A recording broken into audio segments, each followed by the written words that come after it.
Hey, welcome back. So, today we are going to talk about the things which I don't like about my one. So, this video is going to be about those things I don't like and those things which need improvement, which simple has to improve over the time or as soon as possible. So, if you're new to the channel, make sure to subscribe, hit the bell icon, and stay tuned for such more content related to cars, automotives, bikes, DIYs, and so on. So, let's begin.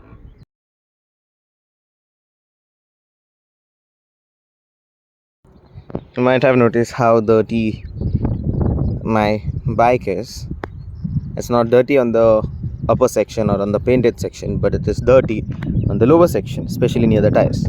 So, yes, that's going to be the first point. The bike, now it's monsoon, which is about to end, but the bike does get really dirty. The mud flaps, yes, I do agree that this is a sporty EV, but this section where the vents for the battery and that panel does get really dirty, especially when you ride it in some watery area. Watery, I don't mean riding through a puddle or anything, even a wet road. So if you see from the rear section does really get very dirty, especially the mud flap. The mud flap could have been better in order to stop the splashing of water. Because of this, the water does splash on the back of the rider, and if there's a pillion, it's the same case. Now here, as you can see, this mud flap is dirty, the shocks are dirty, motor is a bit dirty, and underneath also it is dirty. Now here also on the body panel you can see it is dirty, same way it's on the other side. Yes, this is the first point which I don't like, and the mud flaps could have been designed in a proper or a better way. Now this thing, we did speak with the showroom and even they had pointed this out. Before that, I had spoken with Suhas sir when he was in Goa.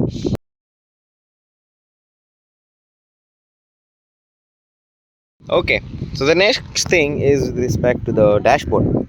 I had put on the parking mode for the hazards to blink. Now, dashboard, yes, it is very intuitive to use, very smooth. I mentioned it in my pros and the things which I love in that video as well.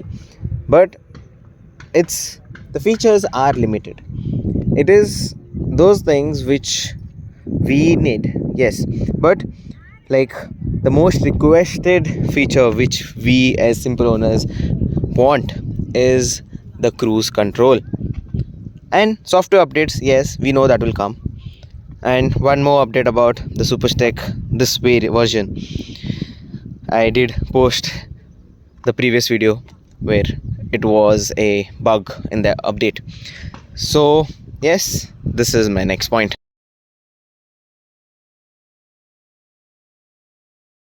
Now, since I spoke about the dashboard, I will also speak about the mobile app. The mobile app is also very simple. There are not much features about the in the app.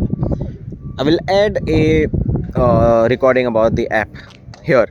You can see it has very limited features, like it will tell you the ride statistics, but that is also very plain. Then you can check your location as well as your scooter's location in the map section. But the most annoying part about the app is you have to manually sync the app by scrolling or by reloading. Most of the times the app doesn't sync, and this is not only with me but many, or you can say most of the simple owners out there. Yes, we want the app to be updated and to be error free and no issues at all. In the user manual, there's a point which is mentioned that you can send you can push maps from the mobile app to the scooter, and even in the dashboard, meaning in the user manual, they have shown a picture clearly that when you go to the maps, here when you search, it shows you two options. Basically in the app you can add locations. Okay, you can pre-add locations. So like for example, I've added about my home and work. Those two pre-added locations you can show here, but it doesn't show at all.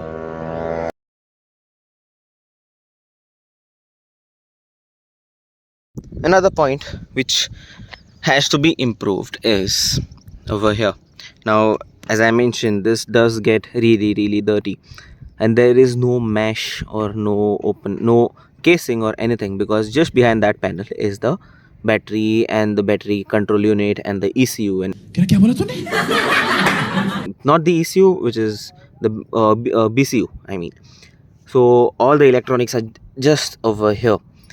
So because of the mud, it all splashes inside the electronics. So they simple should provide some sort of mesh or some sort of covering, because that's what is finally making your scooter move. That's where the brains are. Same thing for the rear section as well over here. And my one request is maybe give it like an accessory, so that the pre-owners which are already having the one, they can also add that accessory.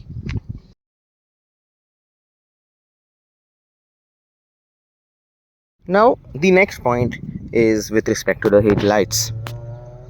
Yes, I agree, and I have mentioned previously that the headlights have a really good spread, but it is not about that. I'm going to talk about these ones, which is the high beam. The high beam I don't like, because it's like it has no power. It's like just a torch. Okay, it will just focus on one particular spot and not lighten the bright. Yes, I agree that two-wheelers will not have a really good headlights and not the high beam as well, but this one does have really good spread, and if only this high beam could be more powerful.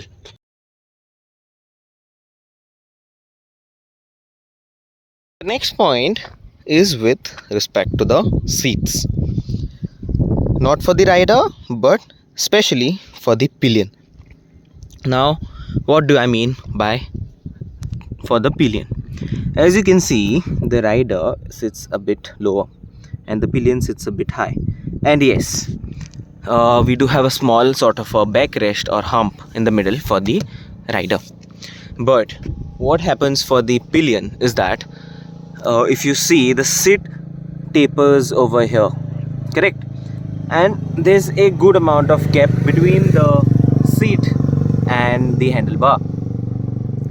Especially this occurs when you're riding in the higher modes, which is ride, dash or sonic. It can occur sometimes in the eco mode as well. Now what am I talking about? When you sit on the rear, when the pillion sits over here, and if you just pull the throttle immediately, now this being a super EV, it will give you a push. The pillion will just push behind.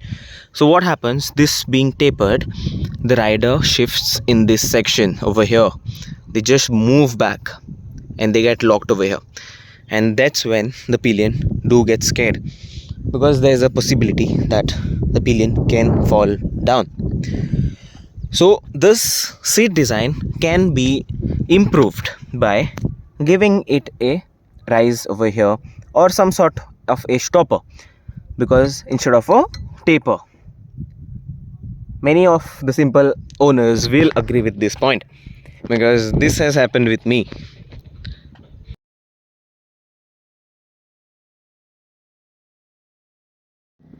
Two more things which I don't like. The second last thing which I don't like is, it's not I don't like, it's like this design is really good, but this could have been improved to give a small storage space, like to put your phone or some sort of cubby holes. So otherwise, what the only option is, you have to open the boot and store it over here.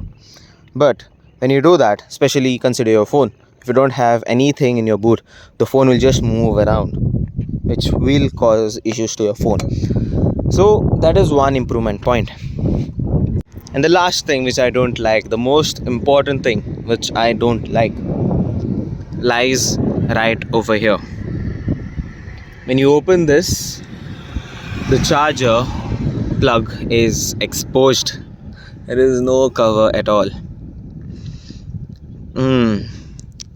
So when you're washing your bike, or if it rains, there is a high possibility that water will go inside and cause issues with your electronics. So for this, I have another video which is coming. So I have got something for y'all which will help all the simple owners. When I close this, here is where the buzzer is. Even this buzzer is not waterproof. We can't expect it to be waterproof, but yes, water can go inside. And even the key socket here. So this was it about the things which I don't like about my one, and those things which need improvement.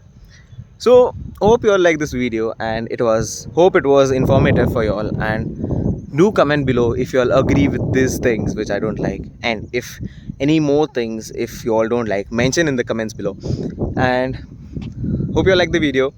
Do give it a thumbs up, and like, share and subscribe to Vedang Rane, and see you in the next one.